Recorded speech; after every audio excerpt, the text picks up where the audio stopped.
भैया।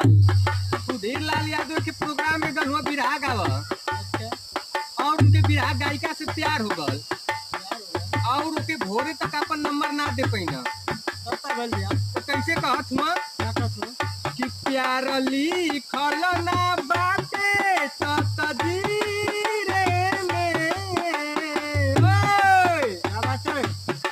प्यार लिखल ना बाटे तकदीरे में तो लड़किया इंस्टाग्राम पर मैसेज कैला का कैला कि किस्मतिए के दोस्त नइखे हरे ए जान हाथ के लकीर